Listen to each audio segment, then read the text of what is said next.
What I blame the leaders of the European Union, for example, is that they were not in China for the 80th anniversary celebrations. It is clear that Hungary has only two options in strategic terms. I think this would be catastrophic and would lead to chaos and poverty.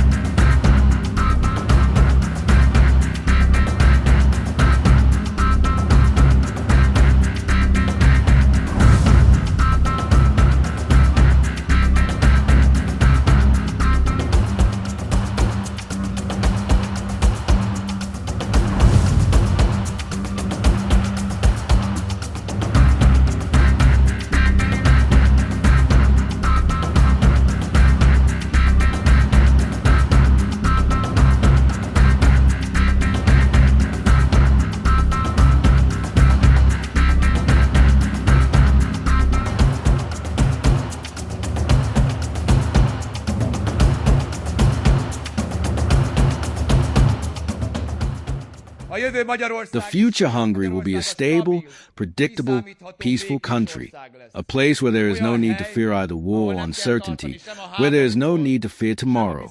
Our country will once again be an active and credible member of the European Union and NATO. It is clear that Hungary has only two options in strategic terms. We have to choose between them. Both are possible. Both have their own outlines. They have a clear body, substance, and you can choose either one. The first is to join the Brussels policy. I think this would be catastrophic and would lead to chaos and poverty. We would simply hitch Hungary's car to the European train.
You know, I did yesterday.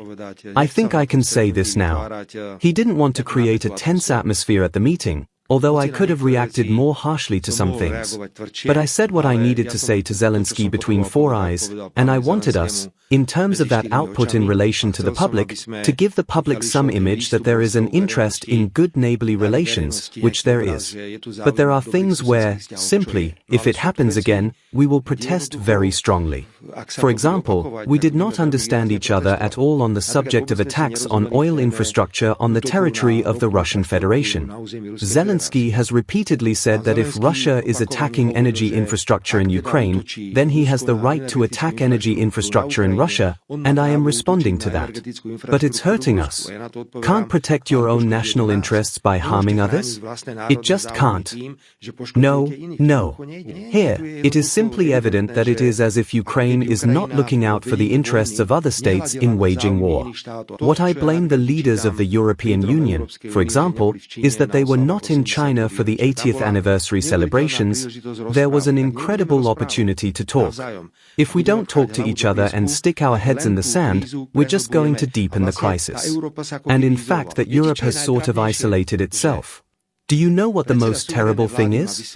That the head of a sovereign government has to explain why he is going to China? Are you all nuts? China today is a country that is becoming a world leader, and let us all be happy that China has its own policy, which is peacefully based. I hope you all listened to the speeches that were made during the 80th anniversary. We must respect China as a country that has done the impossible. Again, I said it openly yesterday, and you've heard it from me hundreds of times, regardless of who thinks what about Russia. We think that relations with the Russian Federation need to be standardized.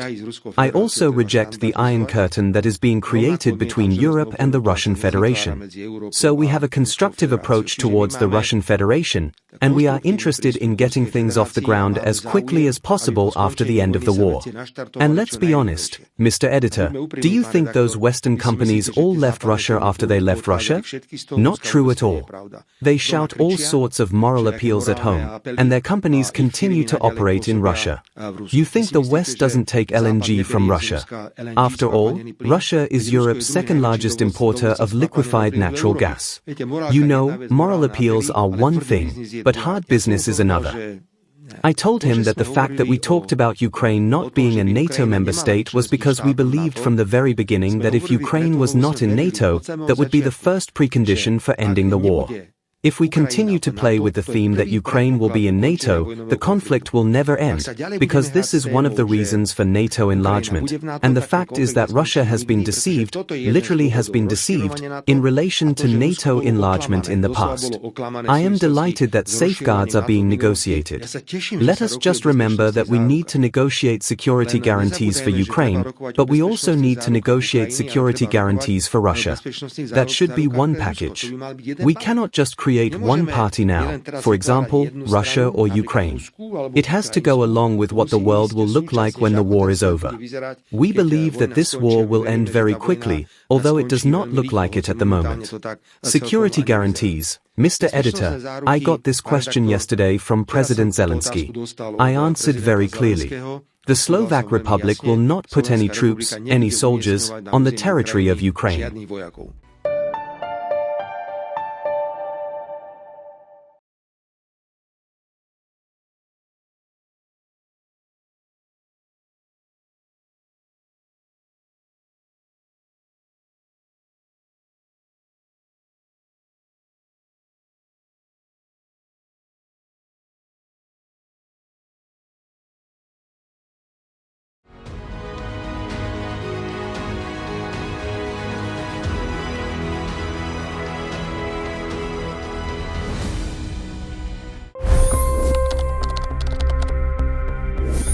$25 crore गरीब गरीबी को परास्त करके बाहर निकले.